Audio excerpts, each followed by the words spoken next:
And we are live. Selamat datang kembali di Klinik Gratis Agile Kampus. Kembali lagi bersama saya Muhammad Tauhid Afif dan kita akan mendengarkan pemaparan Agile yang sangat menarik dari Bung Rizky Syaiful, Principal Consultant di Agile Kampus. Tema kita malam ini adalah komunikasi tim lintas platform. Idealnya seperti apa? Apakah itu diatur dalam Agile? Apakah ada pedoman yang bisa kita tempuh.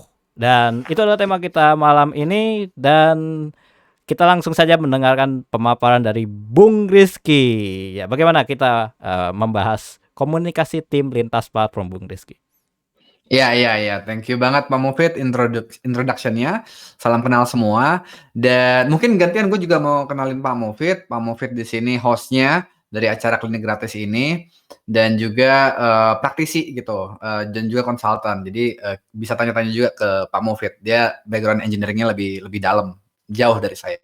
Nah, jadi aku sebelumnya mau apresiasi dulu juga ke penanya. Ini pertanyaannya keren banget dan wajar dapat 4 vote ya. 4 vote.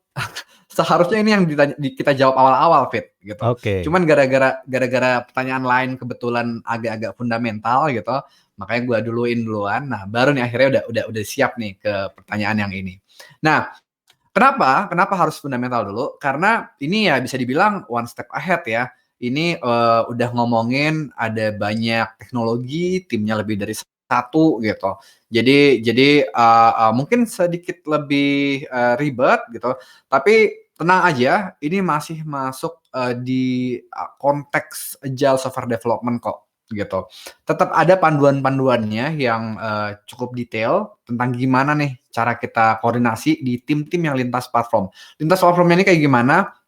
Ya paling simpel ya, kita punya produk, ada versi webnya, terus ada versi mobile apps-nya gitu. Kan pengennya tuh ya kita rilis fitur di webnya ada, di Android, iOS juga ada bareng-bareng gitu. Jadi marketingnya enak.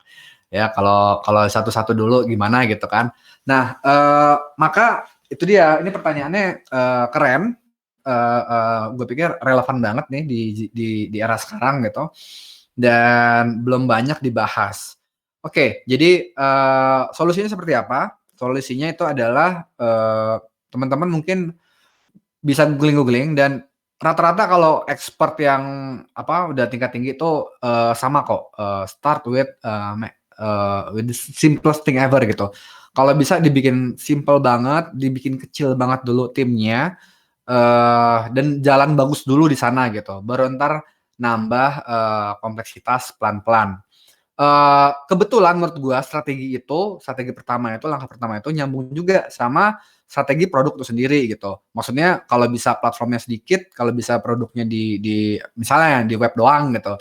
Nah, karena versi mobile-nya ya pakai website aja gitu atau pakai PWA gitu. Nah, itu lebih baik sebelum bikin kompleks, bikin banyak platform. Nah, baru ntar dibuat lebih kompleks pelan-pelan. Oke. Nah, anggaplah teman-teman nih udah di fase itu, udah di fase untuk pelan-pelan bikin nambah lebih kompleks ya. Misalnya ada mobile apps juga tambahan. Plus mungkin, nah ini si penanya nih, ini mungkin gue sekalian aja deh share screen.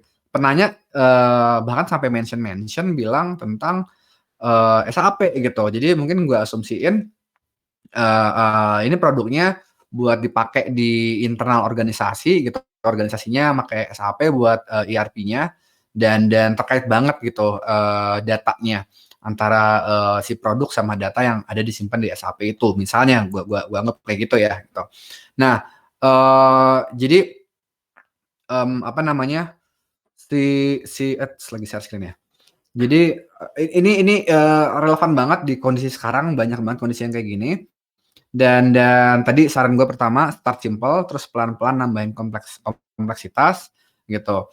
Nah, ketika teman-teman ceritanya udah di titik itu, titik yang emang udah mau nggak mau harus lebih kompleks gitu kan, yang teman-teman lakuin bisa teman-teman ya cari best practice gitu. Best practice teman-teman bisa googling misalnya scaled agile framework gitu. Nah, itu ada banyak pilihannya di internet.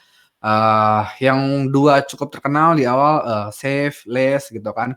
Nah, cuman mungkin di sini di titik ini gue mau set konteks dulu ke teman-teman gitu, termasuk penanya nih yang nonton video ini gitu, bahwa di sini gue asumsiin itu adalah produknya itu satu ya. Jadi di sini kan request customer gitu. Jadi ada customer minta kemungkinan besar ini terkait ke satu produk aja gitu. Cuman produknya itu nyentuh banyak teknologi yang punya developers tim yang beda-beda gitu. Ada yang SAP-nya, terus ERP, terus mobile apps-nya gitu. Tapi tetap produknya cuma satu ya. Istilahnya disebutnya project sih di sini. Cuman gua tebak harusnya produknya satu, tapi timnya nih yang ada banyak gitu. Kira-kira gitu nggak Pak Mufid kemungkinan? Kalau Pak Mufid baca pertanyaan ini apa yang terbayang? Ya itu, bisa masuk sih memang. Kayaknya kayak gitu ya, Mhm. kayaknya kayak gitu. Soalnya gini, kalau misalnya produknya banyak itu kayaknya gue juga nggak bisa bahas sekarang. Kalau produknya banyak tuh ranahnya udah masuk ranah portfolio management. Nah di bagian itulah yang mungkin ya komunitas Agile cukup terpecah gitu. Ada yang mengkritik hal tersebut, ada yang bilang terlalu bawa-bawa project management gitu. Si portfolio management itu gitu. Dan kalau kita lihat memang fokusnya kayak Scrum, kayak Kanban gitu, Extreme Programming itu ya ke si produk gitu. Ke satu produk gitu. Kalau emang ada dua produk ya bikin dua tim yang terpisah. Meskipun kedua produk itu bisa gede, bisa terdiri dari banyak tim. Oke, jadi konteks udah di-set di sini bahwa ini hanyalah ngomong satu produk gitu. Nah, jadi gue coba gambarin, ilustrasiin di sini ya, bahwa nanti ada tim web, misalnya ini udah gabung front end sama back end di sini gitu. Terus ada tim ya front end Android, front end iOS, habis itu ada tim SAP gitu. Nah, mereka bareng-bareng ngerjain satu produk. Yang ini punya user yang ya ya request-nya tuh dikelola sama satu product owner misalnya gitu ya. Dan ya tipikalnya berarti ketika minta sebuah fitur itu bisa nyentuh ke semua apa platform teknologi ini gitu. Nah, oke, dengan konteks seperti ini, kalau gua sih saranin teman-teman start dengan Nexus gitu. Nexus itu adalah framework yang cocok buat timnya banyak dan tapi tetap simpel gitu, tetap ngerjain satu produk gitu. Kenapa? Karena kalau yang Safe itu ada sisi portfolio manajemennya, yang mana itu terlalu kompleks. Jangan-jangan teman-teman belum sampai di level itu gitu. Mungkin Atau Bung Rizky mungkin bisa lebih ya, menjelaskan portfolio management itu kayak apa sih? Bedanya sama, ya. yang diatur sama Scrum biasa apa sih? Oke, thank you.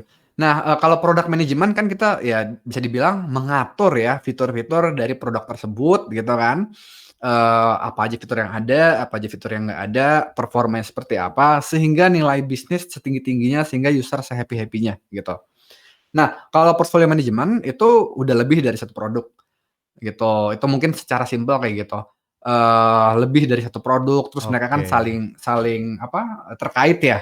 Mungkin mungkin kalau contoh konkretnya, apa, Microsoft Office, ada banyak produk yang emang beda-beda gitu, cuman mungkin ada integrasinya juga gitu, terkait lagi nanti sama sama produk gede lainnya. Jujur aku kurang mendalami dunia itu, jadi aku nggak bisa cerita banyak juga. Kalau teman-teman googling penjelasannya kurang lebih seperti yang aku deskripsikan tadi gitu. Nah, makanya jadi ingat tadi best practice-nya paling simpel adalah start small. Jadi start with kayak Scrum aja atau Kanban aja gitu kan. Cuman cuman apa emang satu produk gitu, ini satu produk terus web doang gitu kan. Nah, ntar baru pelan-pelan nambah apa kompleksitas. Nah, eee, ya kalau misalnya dari awal emang udah butuh data SAP, mungkin dari awal juga udah disiapin data-data apa aja yang diambil dari SAP gitu, atau ngerubah data-data apa aja itu kayak kayak udah di-prepare di awal gitu, pas start small-nya itu. Oke, nah tapi kan sekarang pertanyaannya adalah, ini emang udah gede nih gitu, emang udah apa, udah berkembang, udah harus jalan bareng nih mereka gitu. So how? Nah, aku balik lagi aku saranin si Nexus. Teman-teman penjelasan singkatnya mungkin bisa cari di YouTube. Itu ada apa? Ini orang scrum.org. Nexus ini dirilis sama apa? Konsultan dari padepokan scrum.org. Ya termasuk Ken Schwaber salah satu perilis Scrum di sana. Ini ada video singkat 7 menit gitu. Teman-teman bisa tonton. Nah, mungkin aku di sini cerita yang khasnya aja dari yang Nexus Framework ini gitu. Ini aku share screen kelihatan kan ya? Ya, terlihat. Sama pointer-pointernya gitu. Ya. Nah, bahwa di sini ada tim baru gitu ya. Kan di sini terlihat bahwa satu sprint ini ada 3 sampai 9 Scrum Teams gitu. Yang mana kita bisa ambil nih, mungkin ada tim web, tim iOS, tim Android misal gitu ya. Pembagiannya nggak dijelasin sih bahwa per spesifik teknologi gitu, bisa jadi pembagiannya per domain, per apa aku nggak nemu di guide-nya, di guide Nexus-nya gitu. Nah, tapi apapun itu kan kuncinya adalah bahwa mereka tuh harus nyambung gitu. Mereka harus emang saling ngirim, saling nampilin, saling ngubah data yang koheren gitu, yang nyambung. Nah, itu nanti dibikin satu set tim khusus ya, Nexus Integration Team. Anggotanya siapa? Anggotanya Product Owner sama Scrum Master ya, sama orang-orang yang memang dirasa diperluin yang diambil dari 3 sampai 9 Scrum Teams gitu yang ada di Nexus ini gitu. Jadi kayak perwakilan. Perwakilan tapi gimana ya? Dibilang perwakilan nanti dianggapnya satu orang gitu yang datang. Intinya bisa satu tim bisa lebih dari satu orang, mungkin juga ada tim yang nggak ada perwakilannya. Aku lihat guide-nya cukup fleksibel. Intinya yang orang-orang yang dibutuhin buat mikirin tentang integrasi gitu. Itu hal yang langsung teman-teman lihat kan bedanya gitu sama si Scrum itu sendiri.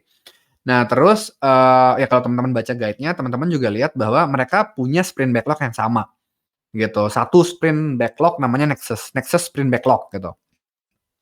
Dan mereka tetap punya satu produk backlog yang sama gitu. Ini yang mungkin apa namanya?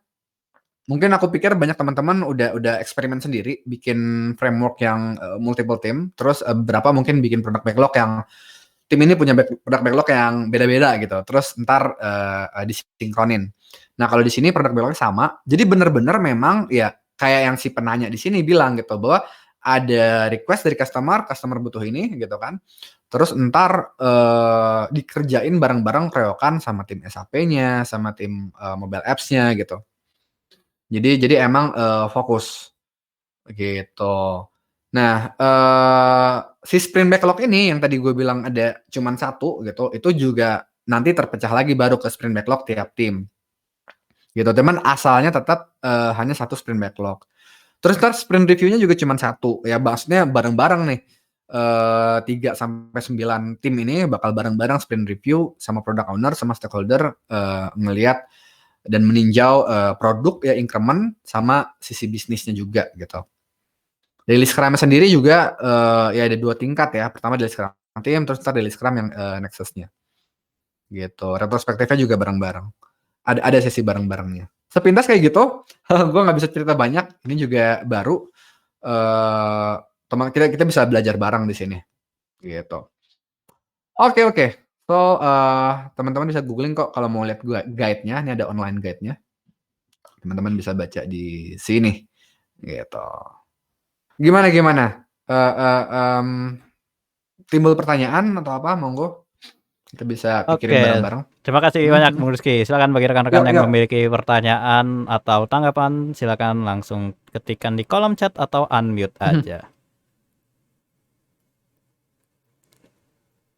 Oke, Bung Rizky. Jadi Nexus ini tentu saja mungkin perlu klarifikasi. Nexus ini tentu saja tidak relevan kalau untuk perusahaan yang produknya beda-beda ya. Karena dalam arti integration, apa yang diintegrasikan nggak nyambung semua gitu. Exactly gitu. Dibilang relevan juga belum tentu. Jangan-jangan maksudnya ada perusahaan dia punya 2 produk gede gitu. Nah, 2 produk gede itu jangan-jangan bisa pakai Nexus. Maksudnya ada 2 tim Nexus. Jadi satu tim Nexus buat yang ini, terus satu tim Nexus buat yang satunya lagi gitu. Bahwa memang itu yang dibatasin banget. Dan itu mungkin yang bikin beda Nexus sama Save yang lainnya gitu. Bahwa yang lainnya mungkin masih mikirin kalau ada banyak produk gitu, gimana bikin mereka align. Kalau emang butuh align. Nah, kalau di sini emang benar-benar fokus satu produk. Oke, terima kasih banyak Bung Rizky. Salah satu terkait itu, ya silakan. terkait itu mungkin sekalian ini ada grafik yang menarik nih dari si slide-nya ini gitu. Jadi ada 2 kuadran ya di sini. Ini yang pertama ini adalah jumlah timnya gitu, jumlah satu set tim orangnya, satu atau lebih dari satu gitu. Sorry, yang jumlah timnya itu yang di bawah gitu ya. Nah ini jumlah produknya gitu. Nah eh jadi kalau kita isi nih diagram kartesiannya gitu. Nah, portfolio manajemen tuh di sini lingkupnya gitu. Bahwa emang Painful ada ini banyak apa tim. nama? Ini apa sebuah nama Bahwa proses? lucu ya soalnya gitu ya. Nah, ya ini kata sifat pastinya. Maksudnya kayak ini berarti kita punya banyak produk gitu kan. Nah, yang ngerjain satu orang doang atau satu tim doang, maaf. Satu atau dua tim doang gitu. Ya kan? Dia ada di sini kan? Gitu. Nah, cuman kadang-kadang mungkin yang painful inilah realita di dunia ya. Bahwa dipaksa buat megang banyak produk gitu, padahal timnya cuma sedikit, atau mungkin bahkan satu orang satu produk. Standar di Indonesia banyak banget. Nah, jadinya ya painful, nggak sustainable gitu. Nah, ntar kalau misalnya udah di banyak produknya itu udah di-handle sama banyak tim, nah itu yang masuk ranah portfolio manajemen yang aku bilang tadi. Nah, Nexus-nya sendiri emang ngebatasin cuman ke satu produk gitu. Jadi Nexus ingin menyasar yang di sininya, yang di bagian ini. Oke, mungkin itu. Tadi sorry motong. Terima kasih banyak Bung Lanjut Rizky. lanjut Silakan mungkin kemana tadi? rekan-rekan ada yang ada pertanyaan atau tanggapan?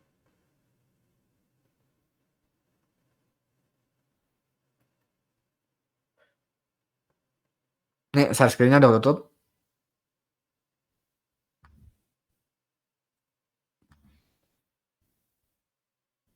Aman Ya, nampaknya ya.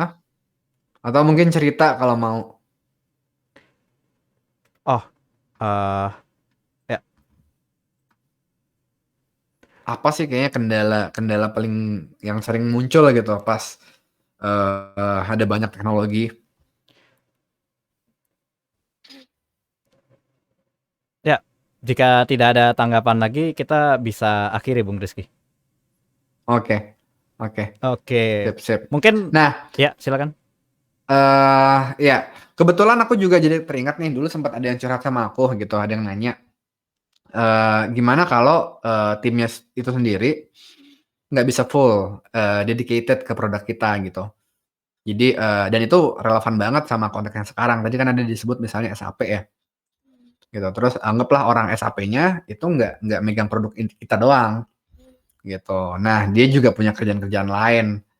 Eh, eh, ya karena SAP sendiri juga satu platform tersendiri gitu kan. Nah, kalau itu kasusnya, aku pikir ya nggak apa-apa kok tetap lanjut jalan sama Nexus gitu.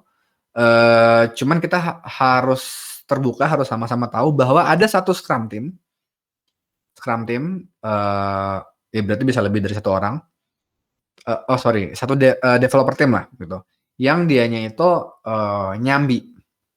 Dianya itu punya misalnya proyek-proyek lain yang pakai sprint juga, ya dia punya item-item sprint backlog dari produk sebelah gitu. Atau misal produk lain yang nggak pakai sprint, nggak pakai scrum, ya dia emang nggak fokus aja gitu. Nah, aku pikir itu tetap bisa jalan kok pakai Nexus ini gitu. Yang penting terbuka aja.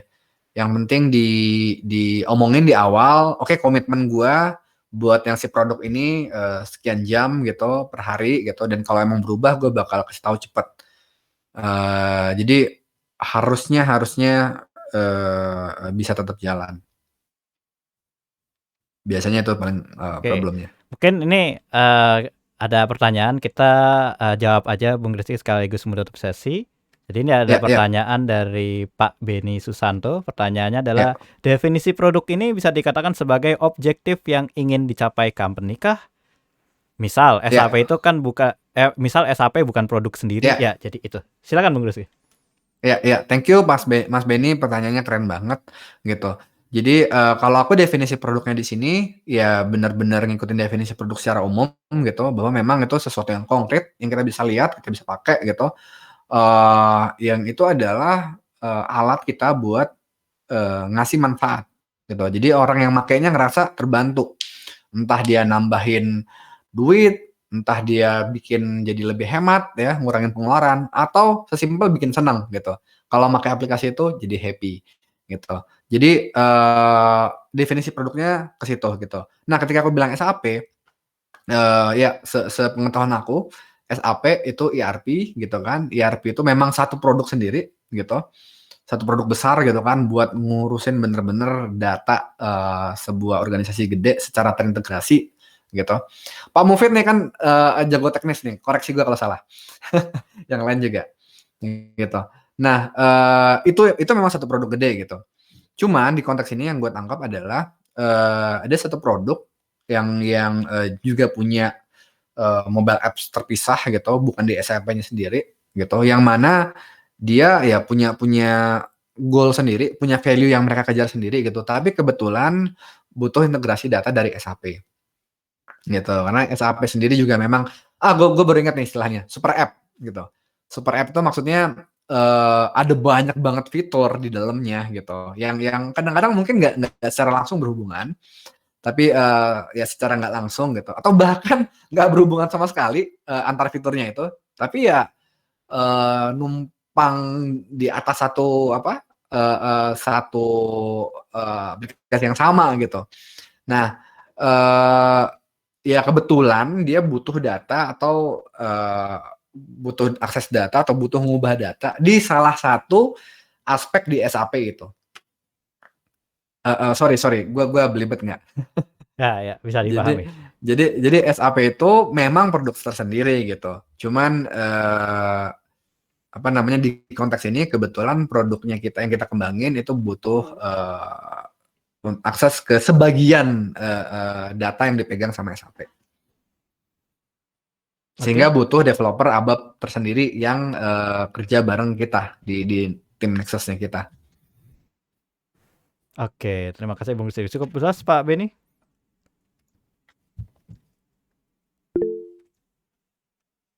Oke. Impact aja dari produk itu. Iya. Jadi itu dia ya, maksudnya ketika Pak Beni bilang produk itu dikenyatakan sebagai objektif yang ingin dicapai. Kalau kita balik lagi ke bahasanya Scrum, itu bisa berubah objektifnya gitu.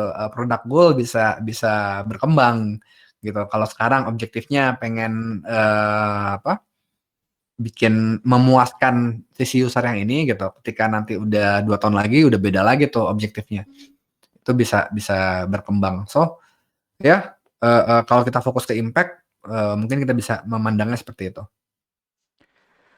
Oke, baik. Terima kasih banyak Bung Rizky untuk Ya. pemaparannya dari tema malam ini, yaitu komunikasi tim lintas platform. Dan beberapa minggu terakhir juga sedang sangat hangat pembicaraan di kalangan tech, di mana banyak yang menyebutkan eh, justru perusahaan-perusahaan besar ya, mungkin terkait juga dengan komunikasi tim lintas platform. Justru ada banyak perusahaan-perusahaan besar yang eh, justru tidak menggunakan Scrum, bahkan tidak mention Scrum sama sekali, bahkan tidak mention Agile Ya. sama sekali. Ya, Microsoft, Ya. Google itu tidak menggunakan Scrum, dan ini Ya. membuat orang jadi antipati terhadap Scrum dan memikir jangan-jangan Scrum ini aliran agama ya, karena kalau salah berarti salah. Jadi Ya. Anda kenapa hasil kodenya tidak baik? Karena Scrum-nya tidak diimplementasi dengan salah. Kalau gitu yang benar gimana gitu? Scrum Coach itu Oh, dianggap sebagai ya. pendakwah dan sebagainya. Mungkin itu Ya. bisa jadi topik kita selanjutnya atau Bisa kapan-kapan. banget. Tapi kalau rekan-rekan penasaran, silakan subscribe aja karena kita masih jauh banget dari angka untuk monetisasi. Dan ya, saya sampai keselak. Dan jika rekan-rekan suka silakan like, kalau nggak suka silakan dislike. Dan kalau ada pertanyaan silakan komen. Dan jangan lupa untuk subscribe newsletter kita juga. Dan pertanyaannya di Slido. Terima kasih banyak rekan-rekan semua. Sampai jumpa pada pertemuan berikutnya. Bye-bye. Terima kasih Bye. banyak Bung Rizky. Terima kasih banyak semua Sama-sama audiens. Pak Mofi, teman-teman semua.